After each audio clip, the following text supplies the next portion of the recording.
Hey, it's James Paul White, and we got another video about love, but I want to catch you up on a few things. If you notice this thing, that is a bookshelf. And a friend of mine came over and helped me put it together, and I'm super grateful for that. There's more to it than that, but I don't feel like sharing at this point, but I will down the road. What you can't see is I'm in a new room. I rent a room rather than renting an apartment. It's a way to save money. Long story, but I live fairly close to International House of Prayer, and therefore I got a pretty good deal. But the room I'm in now is almost double the size, and I'm only spending $75 a month more. So I'm very grateful for that. And I have a walk-in closet, and I have a bathroom where I don't have to leave the bedroom. When you get over 40, you have to start worrying about things like that. But anyway, we're going to get to this. I'm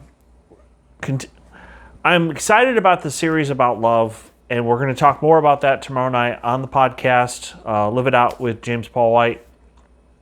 But I will tell you that doing my research on the next topic, I found over 50 different verses, different one another passages that we're going to talk about once we finish the series on love. So go back and listen to the ones on love. There might be a few that overlap because the Bible does tell us over and over again that we need to love one another. And that's the main thing. Is how can you claim that you love God? And this is in 1 John, by the way. How can you claim that you love God? You can't see God, but you can see this person that's in front of you.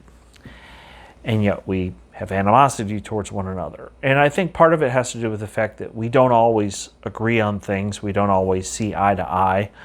I have somebody at work that I'm not going to say his name or even what department he works in because it doesn't matter. But I don't always see eye to eye with this person. But I genuinely love this guy like a brother in Christ. I know he's a believer. And a very intelligent man, but we don't see eye to eye on a few things. And you have to give people the grace to be different than you are. That's the key. If you insist that your way is right, if you insist that everybody act and think like you do, then you're going to have problems. So anyway, by the way, we do not have any official sponsorship, commercials, whatever. Coca-Cola, man, I wish that you would sponsor this channel because I love this product. I just tried it tonight. It's Coke with coffee. Now I know they sell it overseas, and I knew, man, if it's been a hot seller in Europe for all these years, it's got to be good, right? Well, it's fantastic. I absolutely love it. And of course, I'm going to need a little bit of pick-me-up because, yes, this bookshelf is together. Now I've got to get all the boxes, all the stacks of books that are in the closet and organize this. So that ought to be interesting and fun. Hopefully I can still maintain a loving attitude afterwards. But, anyway, I'm going to start typically in the videos that we do on Tuesdays. I give you the first verse of what we're going to cover tomorrow night. And this is in 1 Corinthians 16, verse 14. It's a short verse. It's a verse you could actually memorize because it's literally 2, 4, 6, 8, 9 words long. And it's this. But it's harder to live out.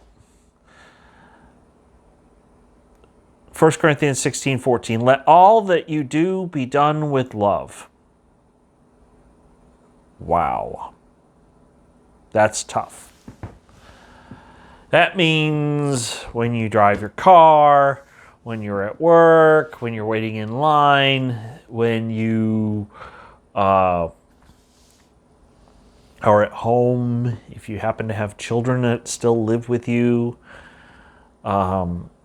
There are times when, believe me, as a dad, there were times I did not want to be loving to my children.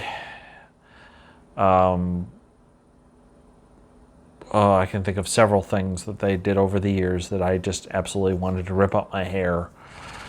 And but sometimes that's just kids being kids. We have this mixed up notion in our heads that children are somehow miniature versions of ourselves. And it's like, that's not true. If you are truly honest with yourself, like I'm going to be a little bit open and vulnerable with you right now, okay? I started in the ministry about 10 years ago. I say about because I started my first internship as a chaplain at Hillcrest Medical Center in January of 2011. Okay. I did some ministry work before then as a seminary student, but I typically say that I started in the ministry 10 years ago. Do you think that, if you put the 37-year-old version of me versus the 47-year-old version of me, I'm probably a better minister now than I was 10 years ago. Actually, there's no probably. I am.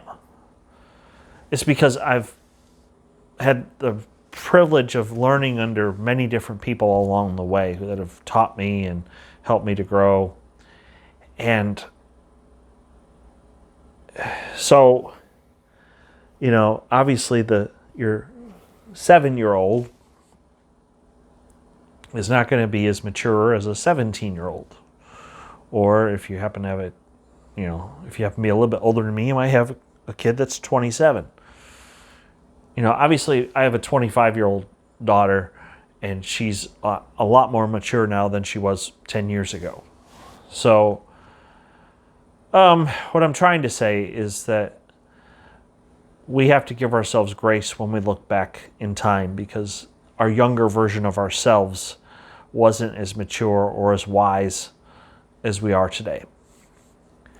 And sometimes you're going to run into people that may not have gone through some of the things that you've gone through, and they may not have been blessed to have been taught certain things that you have been taught.